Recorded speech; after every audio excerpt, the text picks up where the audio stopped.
reflexiones acerca de la Biblia, hermanos. Empezamos mirando el origen de la Biblia.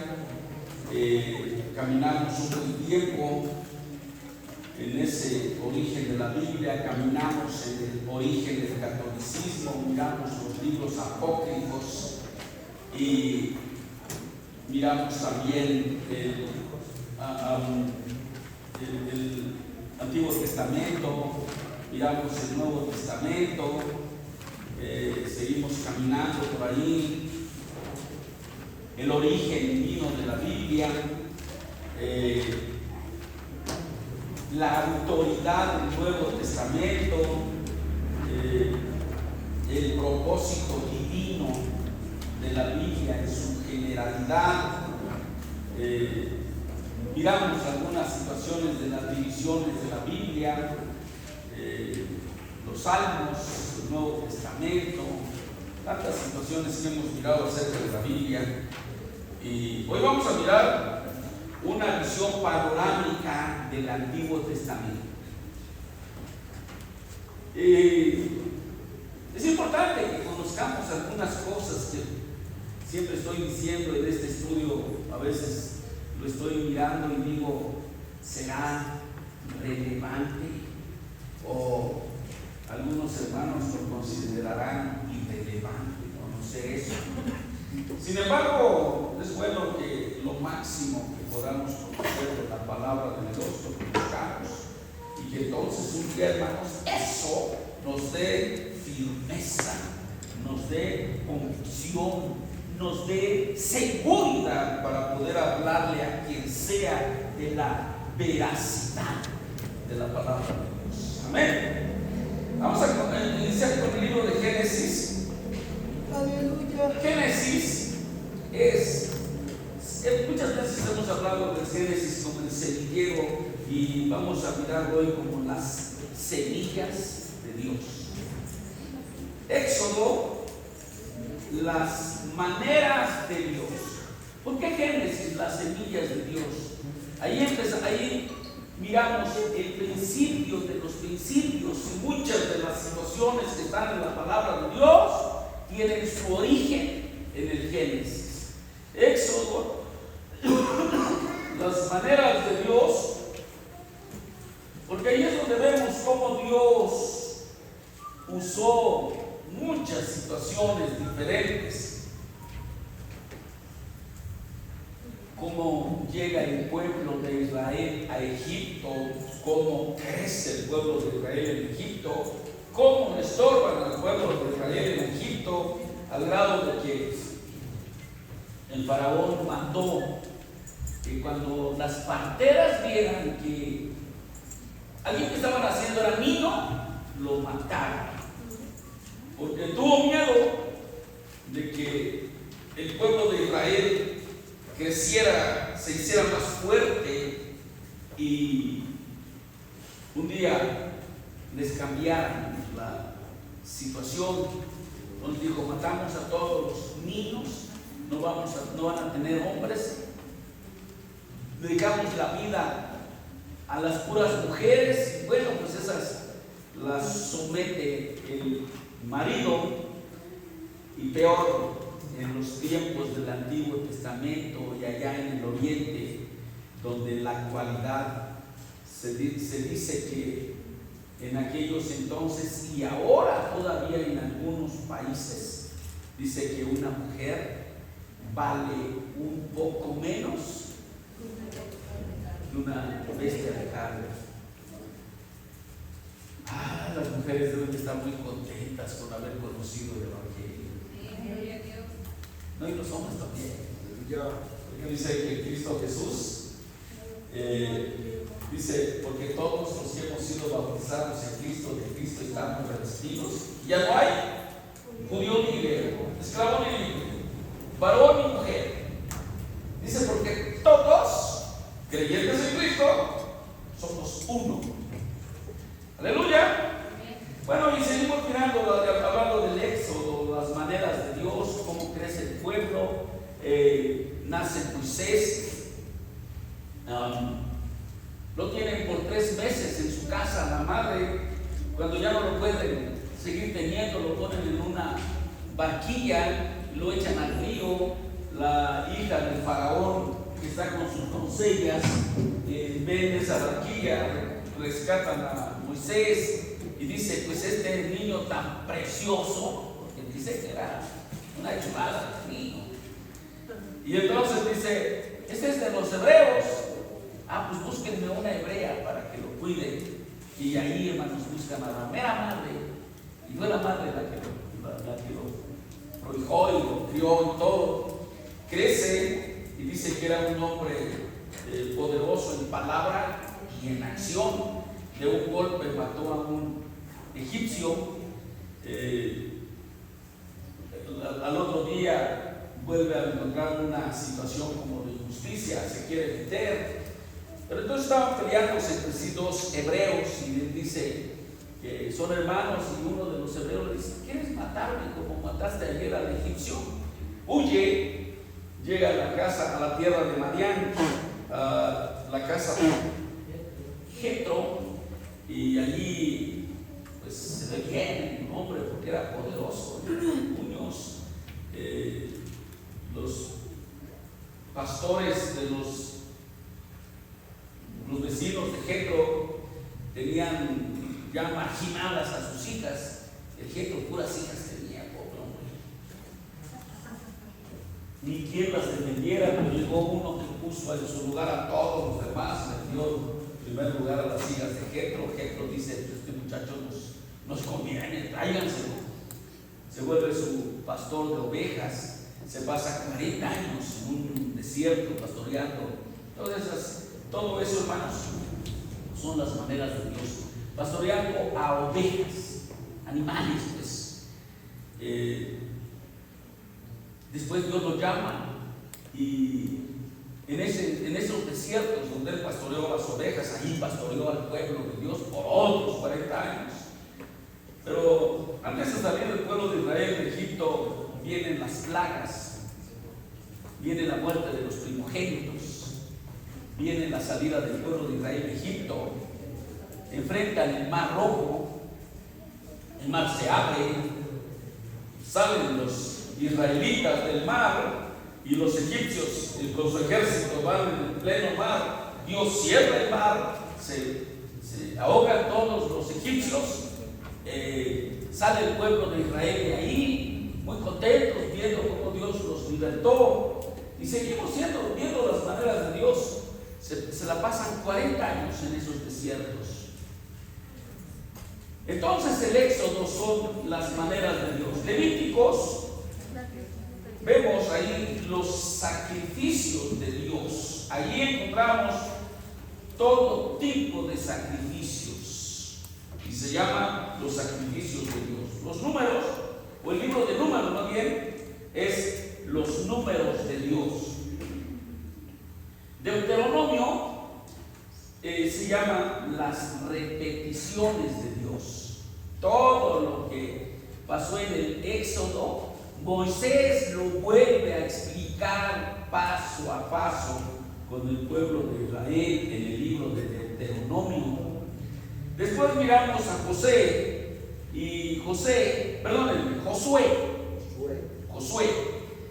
Josué es la conquista de la herencia de Dios. Y ahí miramos cómo Moisés no pudo entrar a la tierra prometida por algunas situaciones que lo desesperaron. Y no pudo ingresar al pueblo de Israel a la tierra prometida. Lo hizo Josué. Y miramos cómo Josué repartió en las 12 tribus la tierra prometida. Que no le tocó a Josué repartir bien a las 12 tribus, pero a él le tocó. Por eso se llama la conquista de la herencia de Dios. Después miramos el libro de los jueces, y los jueces son las maneras sin Dios. También podemos añadir las maneras con Dios.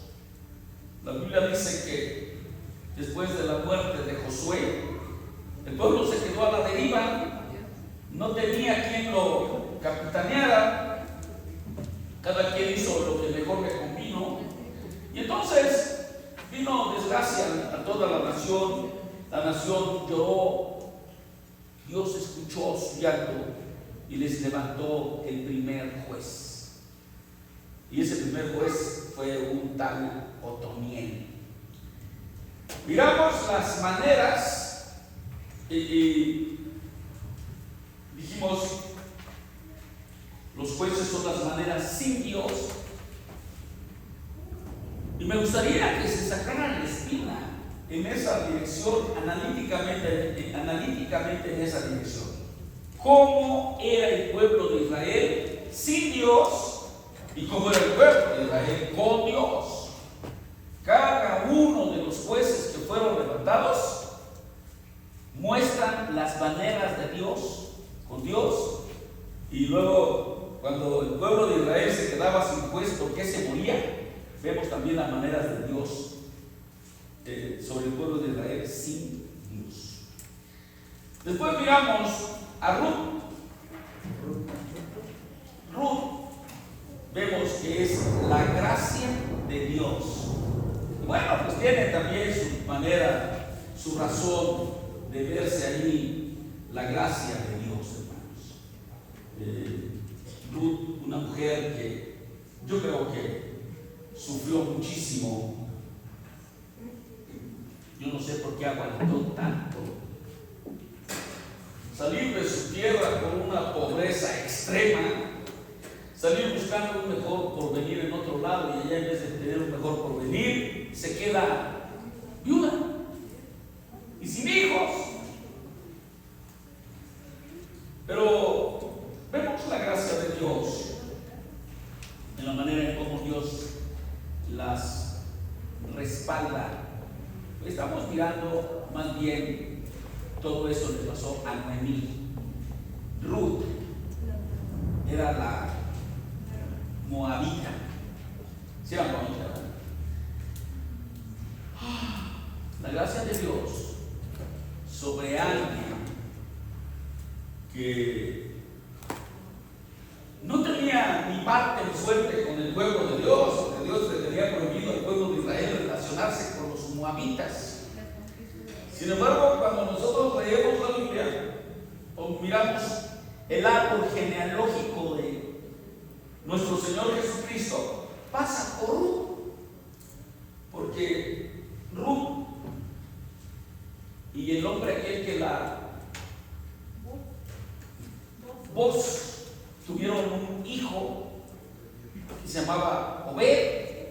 Obed fue el abuelo de David, y miramos como el árbol genealógico de nuestro Señor Jesucristo, así como pasa por aquella prostituta Rahab, también pasa por Ruth, la moabita. Ya vemos, entonces ahí vemos la gracia de Dios. Primera y segunda de Samuel nos habla del reino de Dios. Ahí el pueblo de Israel miraba que todas las naciones tenían rey y dijeron: queremos un rey como las demás naciones, porque queremos quien salga con nosotros a la batalla.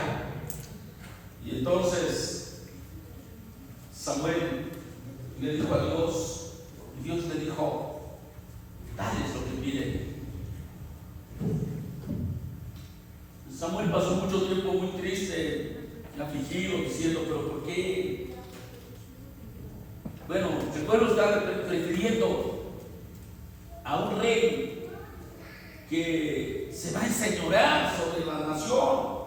Me cambian a mí por un hombre, pero dales lo que piden. Y entonces miramos primera y segunda de Samuel, el reino de Dios. Primera y segunda de Reyes, los reyes de Dios. Allí miramos a los reyes, ya el reino de Israel dividido, y el reino del sur y el reino del norte, Judá y Benjamín, versus o contra 10 tribus que se apartaron. Y allí encontramos alternadamente reyes reyes de Israel y reyes de Judá. Primera y segunda de Crónicas, ahí encontramos las crónicas de Dios. Las crónicas de Dios. ¿Qué quiere decir las crónicas de Dios, hermanos? ¿Qué es una crónica? Es la manera ordenada de los acontecimientos. Así, digamos, acontecimientos cronológicos. Los reyes, leemos los reyes, y los reyes están así como en desorden, pero las crónicas están de acuerdo a cómo iban sucediendo las cosas. ¿Ok? Después miramos a Esdras, y Esdras es la restauración de Dios. ¿Por qué? Bueno, Esdras y Nehemías, ambos son la restauración de Dios. ¿Por qué? Acuérdense que el pueblo de Israel, un día Dios le dijo al pueblo de Israel: la tierra a la que los llevó es una tierra donde hay brujos, adivinos, hechiceros, sortílegos, aquellos que hacen pasar a sus hijos por el fuego. Actualmente los, ¿cómo se llaman esos?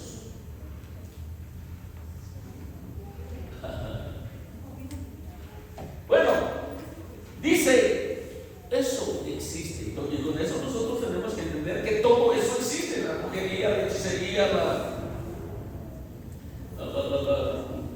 brujería, hechicería, la magia, el espiritismo, tantas situaciones satanizadas.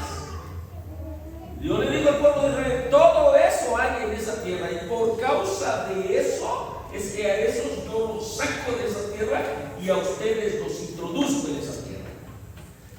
Pero si ustedes hacen lo que ellos están haciendo ahora, también los saco. Bueno, en el tiempo después de Josías, como 2, 3 reyes después, Joacim. Primero, como ahora son dos reinos, así no son dos.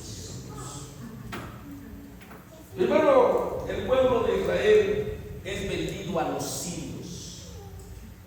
Después, el pueblo o la nación de Judá es vendida a los babilonios. Gracias.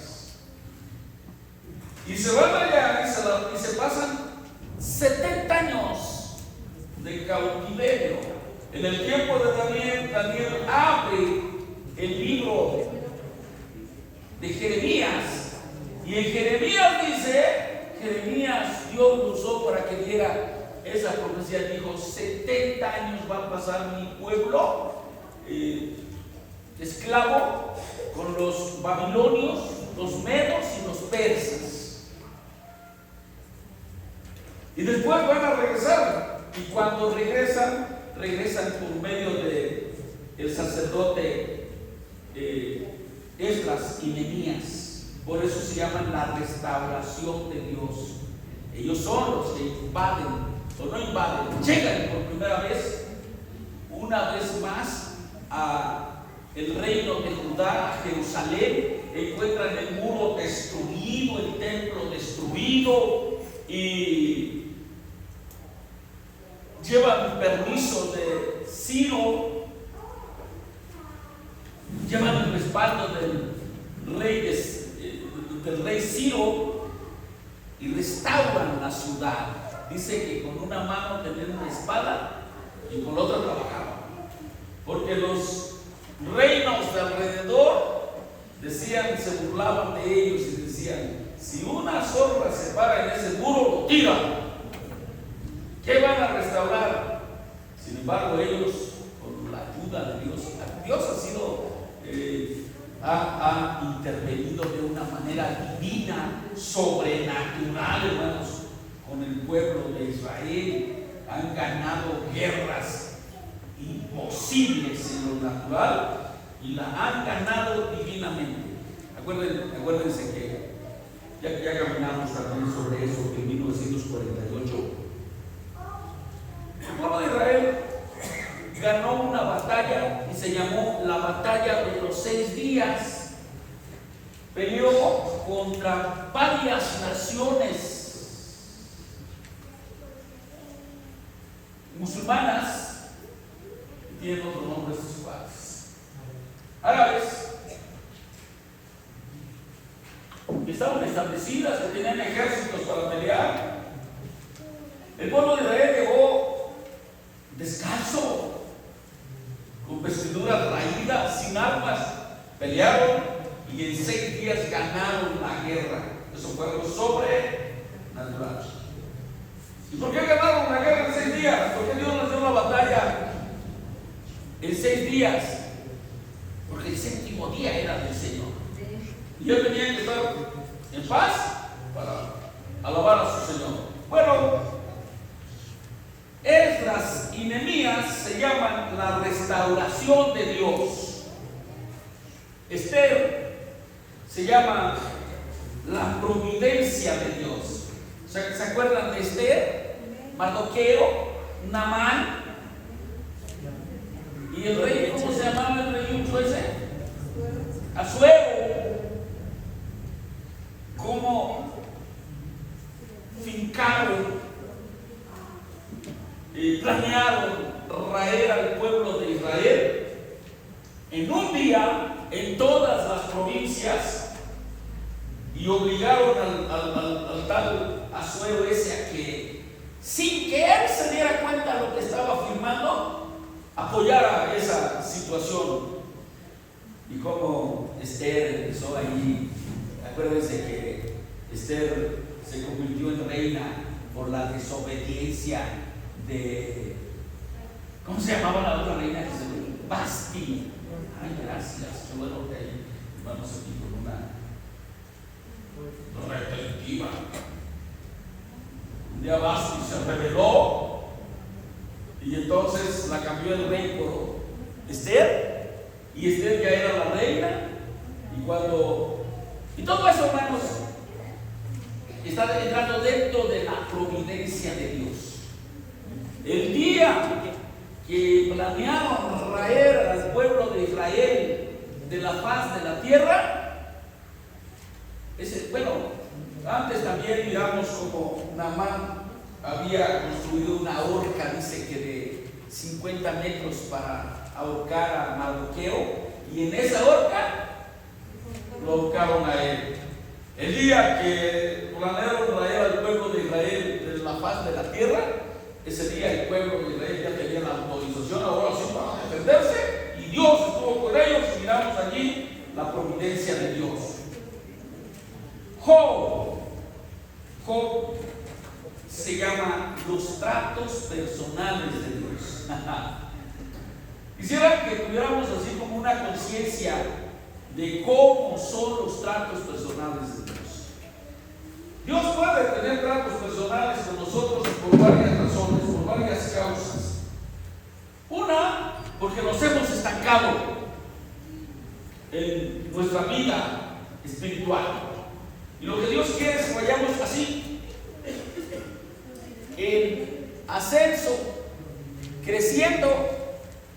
Y cuando alguien cree que ya no hay más para arriba, que ya tiene el nivel máximo, se queda aquí, Dios trae un trato personal para que empiece a crecer, porque la estatura perfecta es la de Cristo Jesús, la del varón perfecto. Bueno, otra razón por la que Dios nos mete en tratos personales es porque a veces andamos mal. Y alguien que anda mal, Dios quiere corregirle la vida mediante tratos personales. El que ya se estancó, Dios lo va a hacer que vuelva a caminar en ascendencia, no plano o a nivel, o a lo mejor ya diciendo, puedo descender tantos grados y todo esto sigo estando bien. No, Dios quiere que siempre tengamos un nivel, por eso vienen los tratos personales. Y miramos los tratos personales de Dios con Job. Qué terrible. Primero se queda pobre, deshijado, o sin hijos, pues. Después, sarnoso. Luego, en vez de que reciba consuelo de los amigos, vienen a acusarlo. Los tratos de Dios. Salmos.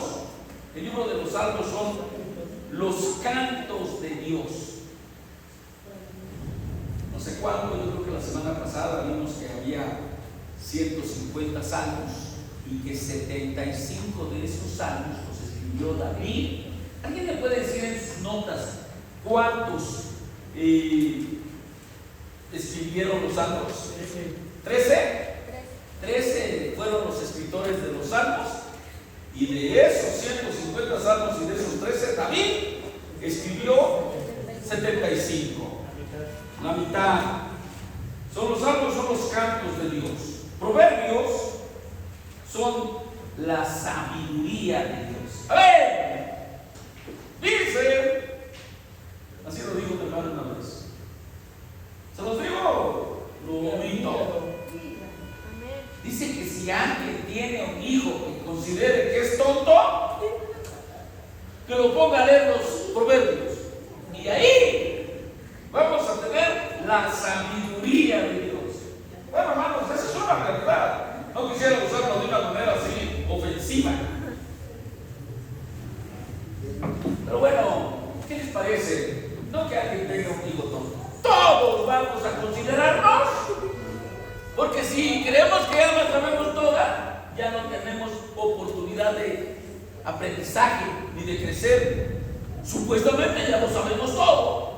Pero si yo me considero todavía tonto y veo que el libro de los proverbios contiene la sabiduría de Dios, voy a leer, aunque ya lo haya leído muchas veces, voy a decir, allí está la sabiduría de Dios. Y vamos a hablar allí de la sabiduría. ¿Ok? Eclesiastés. Y otra cosa, los proverbios son 31, que podemos leer un capítulo entero cada día. Cada día. De cada mes. ¿Ok? O sea, podemos repetir cada mes todos los proverbios. El libro de los proverbios lo podemos leer al mes, y cada mes leemos el libro de los proverbios. Amén. Todos los días un capítulo. Gloria a Dios. En febrero solamente léanse unos 3 días de 2. Y ya con eso, también en febrero leemos todo el libro de los proverbios. Leamos el libro de los proverbios, y ahí vamos a encontrar la sabiduría de Dios. Y eso es algo que todos, al nivel que estemos, la necesitamos. Amén. Gloria al Señor.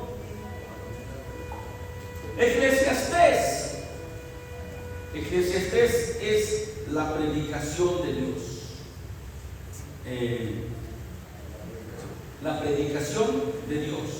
Cantares, hermanos, encontramos los amores de Dios. Pareciera ser que habla de la vida de la negrita esa y Salomón. Bueno, dice que era negrita porque el sol se le quedó mirando mucho tiempo. Pero esa negrita traía al rey así. Tenía un montón de mujeres ese amigo. ¿Se acuerdan cuántas mujeres tenía? Tenía 1000 mujeres. Y de las 1000 mujeres, una lo traía el rey. Pero realmente habla de los amores de Dios. Muchas de esas alegorías hablan de Cristo y su iglesia. Amén. Isaías es las buenas nuevas de Dios. En Isaías encontramos muchas profecías preciosas. Por ejemplo, ¿se acuerdan que dice Isaías 9:6, me parece? Que nacerá un niño, hijo nos es nacido. Y dice mano sobre su hombro y será su nombre admirable, consejero, Dios fuerte, Padre eterno, príncipe de paz. Y dice que también el nacimiento de nuestro Señor Jesucristo su nombre sería Emmanuel, que quiere decir Dios con nosotros, Dios con nosotros. Las buenas noticias de Dios para nosotros.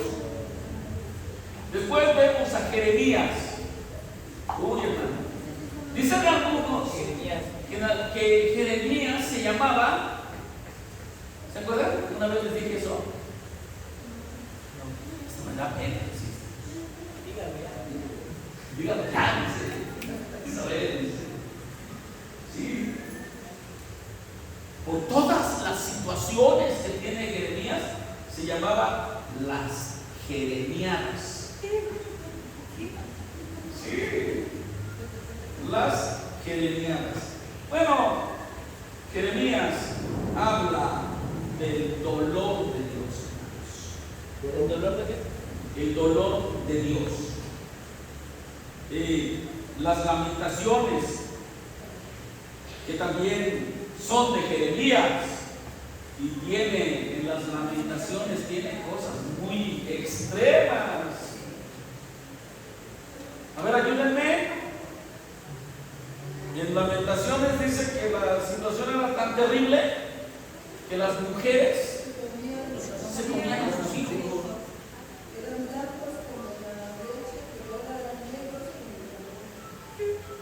Era tan extrema en hambre la situación que miraban a sus hijos como mirar a alguien que tiene pollos, que tiene pollitos ya buenos para el caldo, y dice: de todos los pollos que tengo, ese es el que sigue.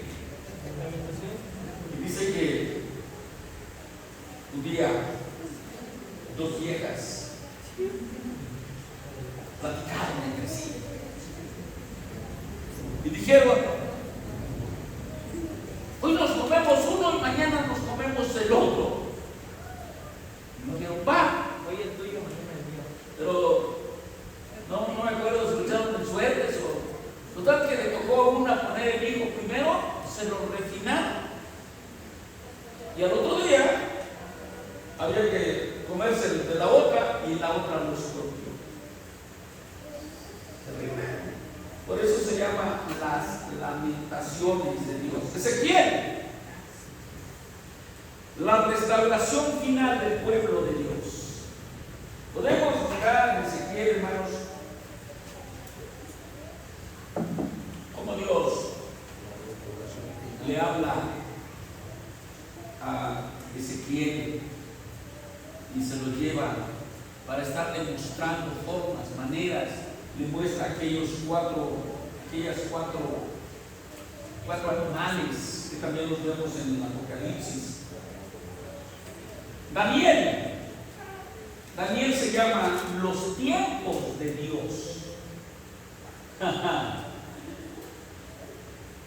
Daniel dice en la Biblia que entró a Babilonia bajo el reinado de Nabucodonosor, después de su hijo Belsasar. Creo que está joven, un muchacho adolescente, joven, entre adolescente y joven. Total que pasó los 70 años de cautiverio.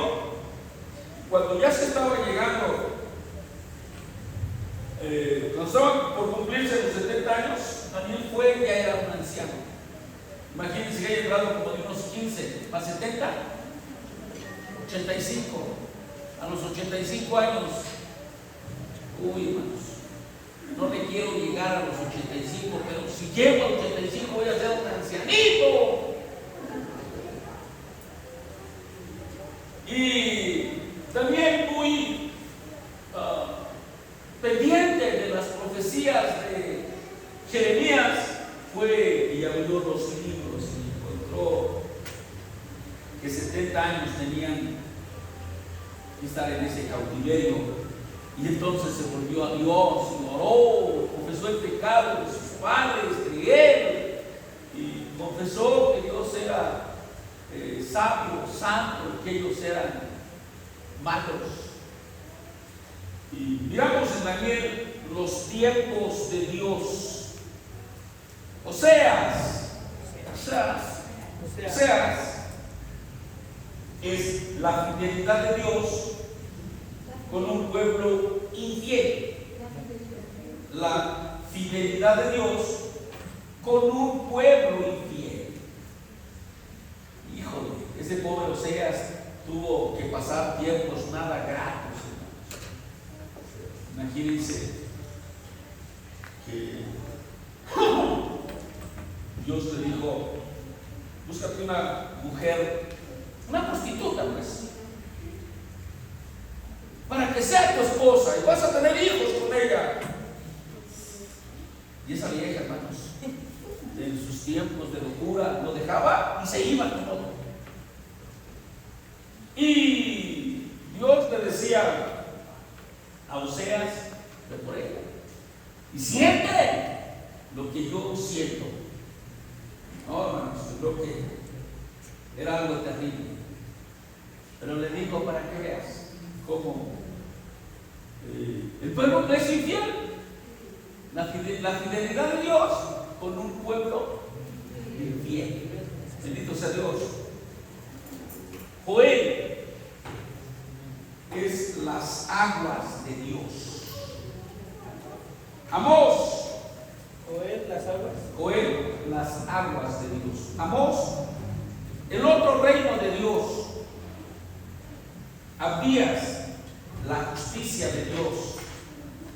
Y vemos a Jonás. En Jonás vemos la misericordia de Dios. ¿Abdías qué es, perdón, pastor? ¿Perdón? ¿Abdías? Abdías, la justicia de Dios. Jonás, dijimos, la misericordia de Dios. Jonás estaba quejándose. Bueno, empezar a acordarse que Jonás no quería ir donde Dios lo mandaba. Estaba de rebelde. Estaba de rebelde. Dios lo mandó para Chimalpa y Jonás tiró para Tacuba. Al revés. Y allá donde iba huyendo de la misión que Dios le había encomendado, Dios trajo una tormenta terrible y los marineros, cuando ya no pudieron controlar el barco, dijeron: a ver, todos nosotros, ¿quién anda mal con su Dios? Y entonces todos se supone que estaban bien. Y Jonás, tirado allá en un rincón, dormido, fueron y lo despertaron. ¿Quién eres? ¿Dónde vienes? ¿Qué pasa contigo? Y ya les dijo: bueno, pues lo que está pasando es porque yo estoy desobedeciendo a Dios. Échenme al mar. Y lo echan al mar. Por eso cuando alguien se porta mal, dice: no te juntes con ese porque te va a llover feo. Ese es Jonás. Sobre todo cuando alguien le quiere cargar la mano a alguien. Jonás, la misericordia de Dios. Y Dios le dijo a Jonás que fuera a pregonar a Nínive, y él no quiso porque dijo: esos son nuestros enemigos. En tiempos pasados nos han puesto la pata en el cuello y nos han jalado el cabello. ¿Cómo quieres que yo vaya y les predique? Además yo voy y les predico, ellos se arrepienten y tú no haces lo que yo ando predicando, pues voy a ver mal. Por eso me largo por allá. Y Dios lo regresa en un submarino, en un pez grande, en un gran pez, un submarino privado, especial. Lo defeca o lo vomita, no sé cómo salió el asunto, pero después de cuál salió, pero así que se limpiaba la cara de los ¿cómo se llaman? Líquidos, jugos gástricos. Y imagínense, ¡hediondo! Terrible. Lean a Jonás y dice que estaba como en el sepulcro. Allá clamó al Señor. Llega y se va gritando. Seguramente le decía: hijos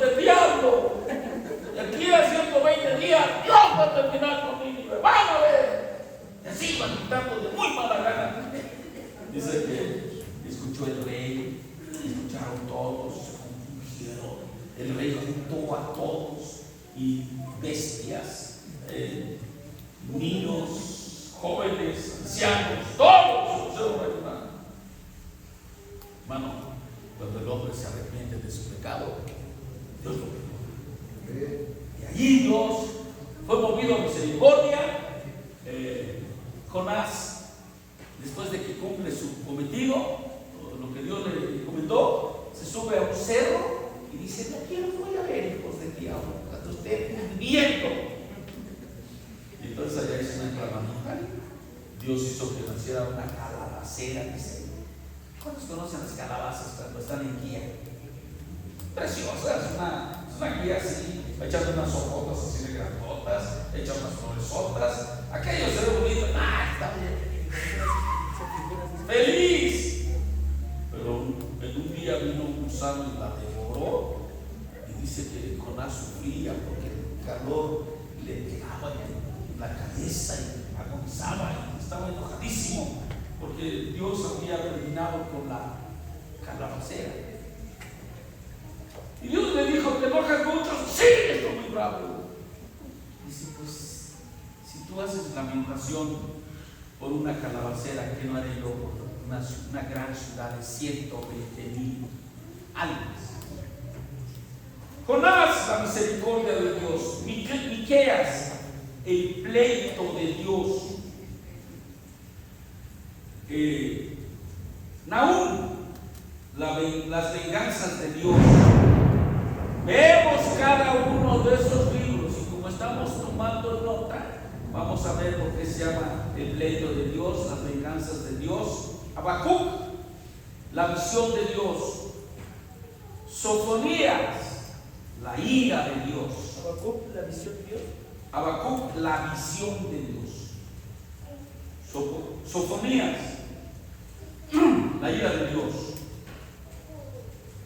Ageo, la gloria de Dios. Zacarías, el celo de Dios. Malaquías, el mensaje de Dios. Leamos, así como estamos ahora tomando notas, y después leamos esos libros y veamos por qué. Malaquías 3, perdón. Malaquías, el mensaje, perdónenme. Malaquías, el mensajero de Dios. Nomás pónganle R-O-I-A. El mensajero de Dios. Bueno, vamos a apurarnos y vamos a ver una visión panorámica, pero ahora del Nuevo Testamento. En el Nuevo Testamento empezamos ahí con el Evangelio de nuestro Señor Jesucristo según Mateo. Y Mateo es el rey de la casa. Y ahí podemos mirar una panorámica de la iglesia. Marcos, el administrador de la casa. Igual es una panorámica de la iglesia. Lucas, el hombre de la casa. Igual una panorámica de la iglesia. Juan, el Dios de la casa. A ver, acuérdense que en Mateo, Marcos, Lucas y Juan vemos también aquellos 4 animales, bueno, 3 animales. Uno, el cara, en Mateo es el cara de león. Por eso es el rey de la casa. Marcos, el cara de buey. Y dice que sin buey no hay granero. Marcos entonces como el administrador de la casa. Lucas, el cara de hombre. Por eso se llama el nombre de la casa. Juan, el águila volando, es el Dios de la casa. ¿Ok? Los hechos. En Hechos, en el libro de los Hechos, encontramos el modelo de la casa. El modelo de la casa. Hechos es como la manera en cómo la iglesia tiene que vivir el evangelio. Hablamos de doctrina, la práctica que la iglesia tiene que tener. Romanos es el fundamento de la casa, porque en Romanos encontramos como ciertos principios de la iglesia, y por eso se llama el fundamento de la casa o principios de la iglesia.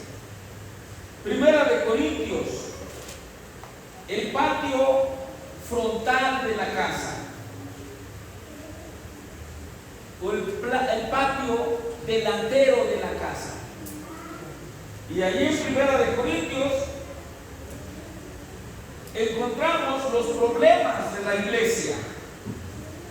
Lean Primera de Corintios mirando en esa dirección y se van a dar cuenta cuántos problemas tiene la iglesia.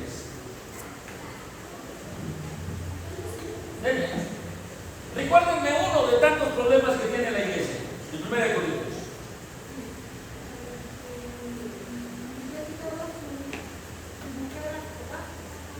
Sí, el individuo que le quitó la mujer a su papá Rich. Ay, Dios mío. ¿Ya no tenemos esas lámparas, no? No.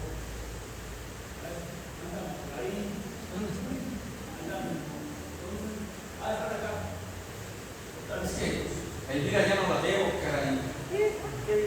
Nomás la escucho. Bueno, nos vayamos, por favor, nos dejamos puestas y funcionando. Ok. Dije, los problemas de la iglesia. Se peleaban entre los hermanos. En Santa Cena se metían unas borracheras. Se cometían orgías, porque habían unos muy pobres que no tenían ni para comer, y habían otros que llevaban un banquete, y esos presumían, y se dice que habían construido unas letrinas para que pudieran tragar, revientar cinturón, y después iban a la letrina, se metían el dedo y se provocaban el vómito para poder regresar y seguir comiendo. Eso lo hacían en Santa Cena. Por eso es que Pablo tiene que instituir la cena del Señor de una manera que cuando empieza dice: porque yo recibí del Señor lo que también os he enseñado. Y les empieza a decir que el Señor Jesucristo, la noche que fue entregado, tomó pan y lo partió y dijo: este es mi cuerpo que con ustedes es partido. Asimismo tomó también la copa después de haberse dado, diciendo: esta copa es el nuevo pacto de mi sangre. Hagan esto todas las veces que la comieran en memoria de mí. Primero de Corintios, el patio frontal de la casa, y habla de los problemas de la iglesia. Se agarraban a moquetazos y se agarraban del pelo, y como los guajolotes llegaban ante los tribunales, y dice que los inmundos, los impíos, mejor dicho, tenían que ponerlos en orden. Pablo los lean Primera de Corintios en esa dirección, y Pablo solamente lo regaña. Segunda de Corintios se llama el patio trasero de la casa, y miramos las presiones de la iglesia. En Primera de Corintios, Pablo entrega al hombre aquel que le quitó la mujer a su padre, y lo entrega al diablo. En 2 de Corintios, capítulo 2, verso 11, manda a la iglesia a restaurar al tal, porque ya se repitió, y dice que está siendo consumido de demasiada tristeza. ¿Ok? Gálatas, la barda de la casa. ¿Gálatas, la barda de la casa? Sí. ¿Qué es una barda?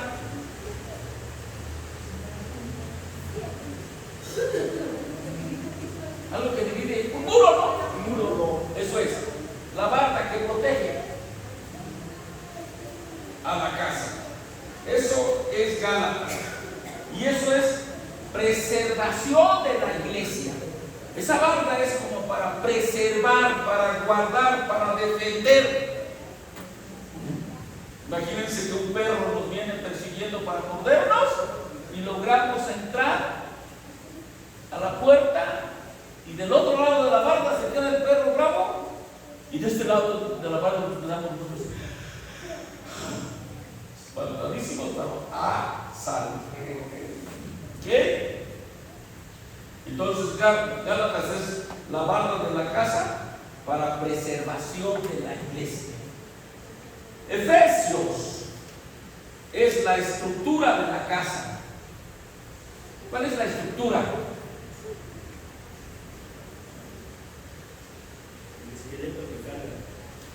El esqueleto. Miren, esas columnas, con esas traves así, y todas esas traves, todo eso gordo que se va arriba, con sus columnas se va a ver, esa es la estructura de la casa. El esqueleto, lo que detiene a todas la losa. ¿Por qué Efesios es la estructura de la casa? Porque en Efesios encontramos que dice, y él mismo constituyó a unos, a otros, profetas. Acuérdense, este dedo es el apóstol, este dedo es el profeta y este dedo es el evangelistas, pastores y maestros, a fin de perfeccionar a los santos para la obra del ministerio. Por eso es que Efesios es la estructura de la casa. Ese ministerio quíntuple es como la estructura de la iglesia.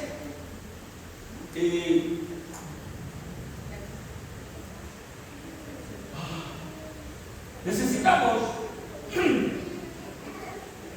pertenecer,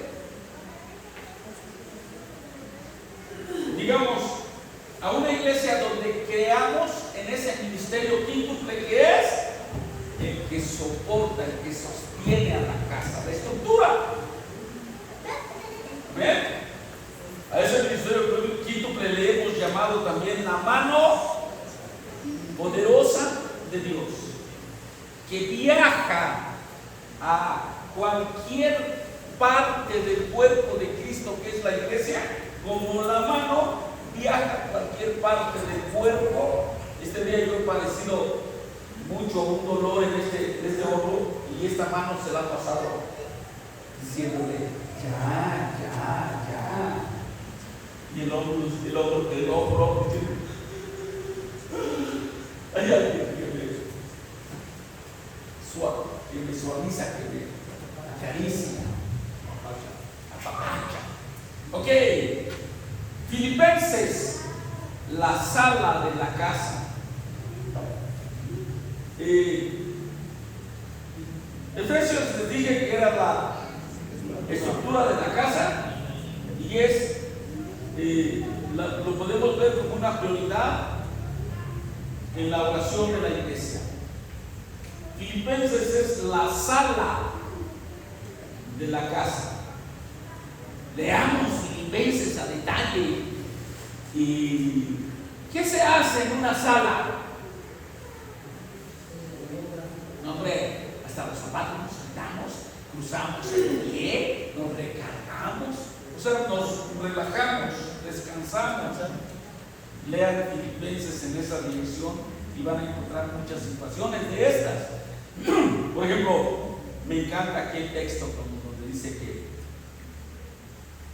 ayúdenme si no me acuerdo bien, que un día vamos a resucitar con un cuerpo glorificado semejante al cuerpo de la gloria suya. Es Filipenses 3:21. Y ese es un reposo, es una manera de muchos, para que muchos le echemos ganas a ser fieles, a ser obedientes, a ser santos, porque queremos tener un día por toda la eternidad un cuerpo semejante al cuerpo glorificado de nuestro Señor Jesucristo, que no tenía barreras, donde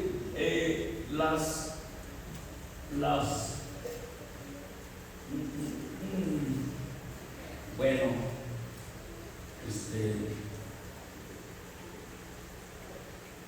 ¿cómo se llama eso?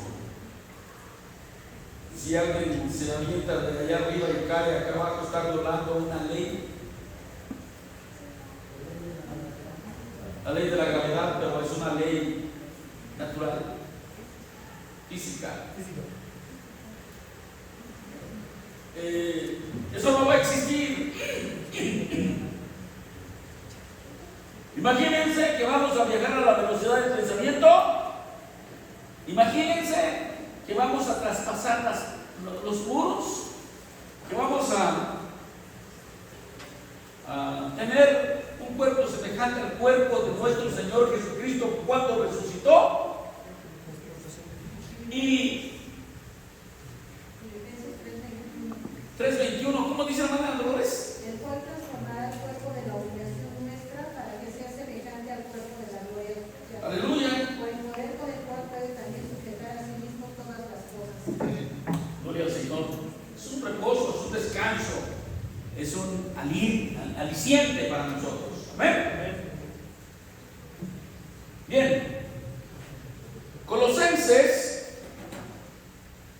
es el estudio de la casa. Prioridad en el Cristo de la iglesia.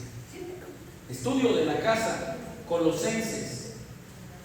Tesalonicenses es el baño de la casa.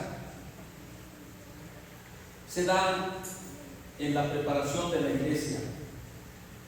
Primera de Tesalonicenses. Segunda de Tesalonicenses. Miramos allí las recámaras de la casa y ahí miramos la precaución de la iglesia. Primera de Timoteo, el taller de la casa, y ese es el progreso inicial de la iglesia. Segunda de Timoteo, la cena de la casa, y es el progreso final. La cena de cenar. Aleluya. No, perdón.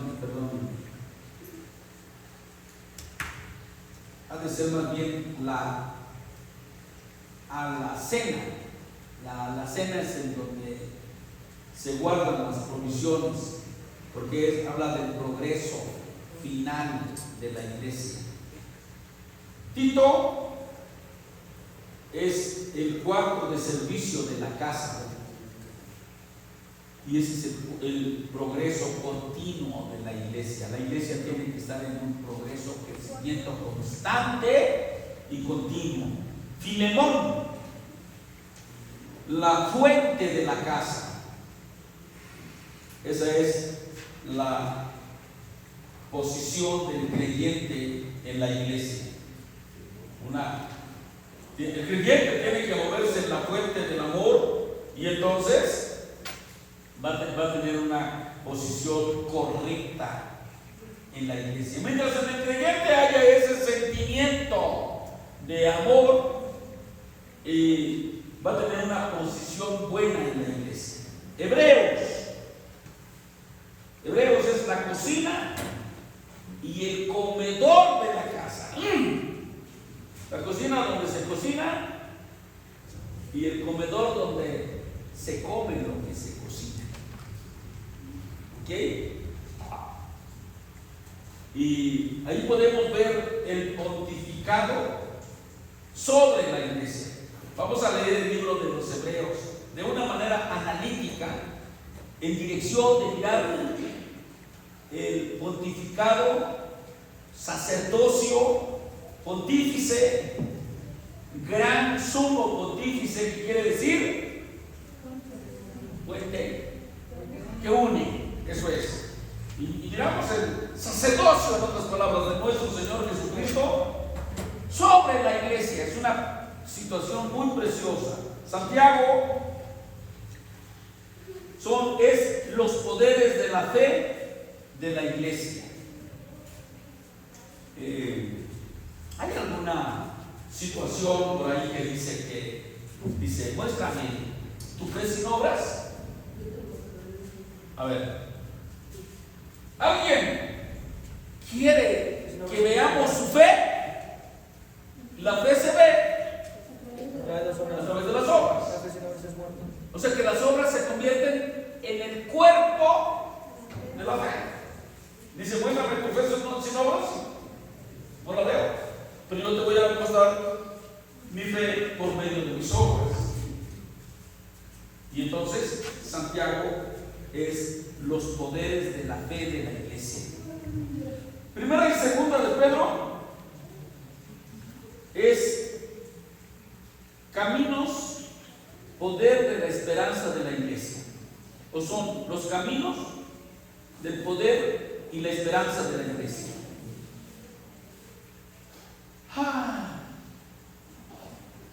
Leemos eso, estudiamos el libro de Pedro en una manera directiva, analítica, mejor dicho, de una manera analítica en esa dirección. Primera, segunda y tercera de Juan. Primera, segunda y tercera de Juan. Acuérdense que Juan tiene 3 cartas. Primera, segunda y tercera. Y miramos ahí hacia el poder del amor de la iglesia. Juan, desde el Evangelio, en sus cartas, podemos definirlo como el apóstol del amor.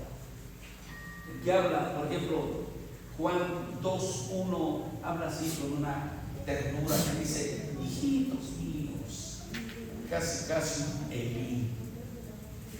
Dice, estas cosas les escribo para que no pequen.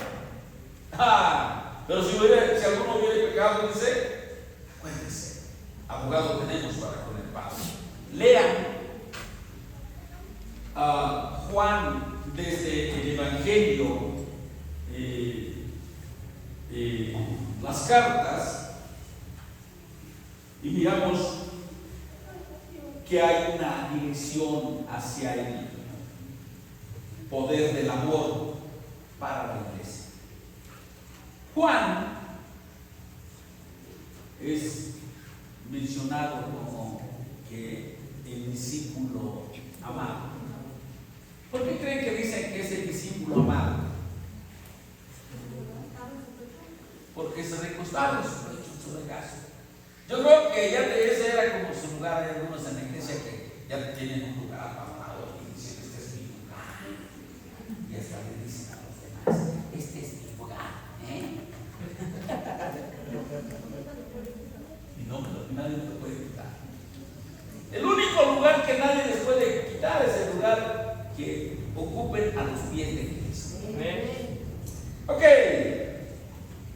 Después miramos a Judas. Judas es casa perseverancia de la iglesia. Judas, casa perseverancia de la iglesia. Apocalipsis, el futuro de la casa y la preeminencia de la iglesia. A ver, Apocalipsis en Apocalipsis miramos o encontramos el futuro de la casa y la preeminencia de la iglesia. Afortunadamente los domingos estamos caminando también en algo como que no muy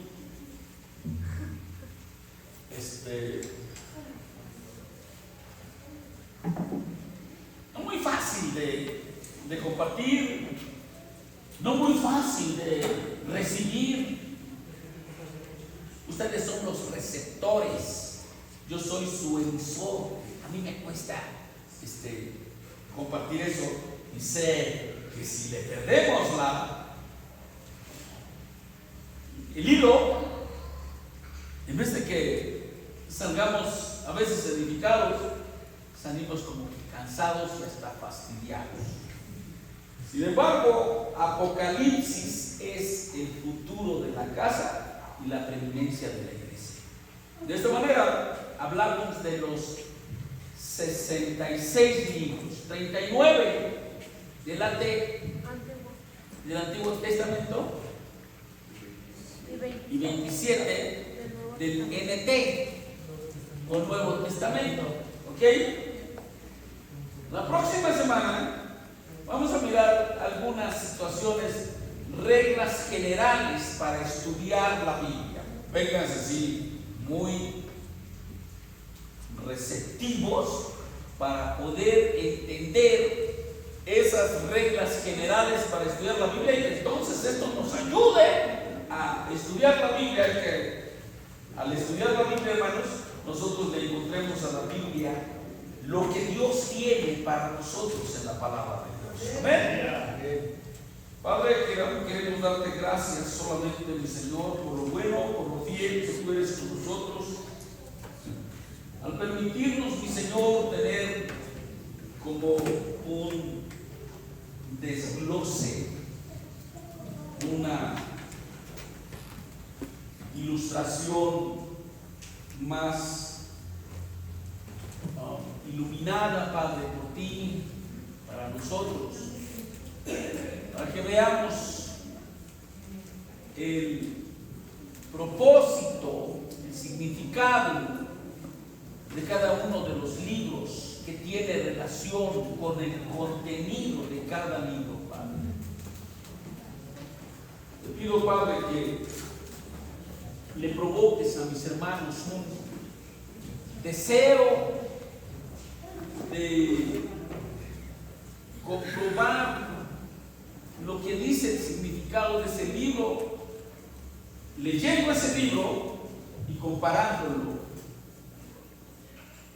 con su significado. Génesis, el semillero de Dios.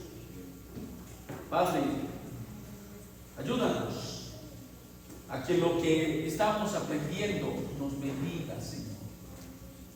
Porque nosotros, cada uno en nuestra casa, le vamos a dar un seguimiento para que, dependiendo de nuestra edad espiritual, tú nos lleves, mi Dios, a más de lo que leamos en estos libros, Padre.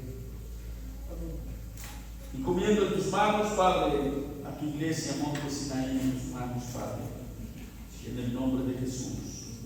Amén. Amén. Aleluya.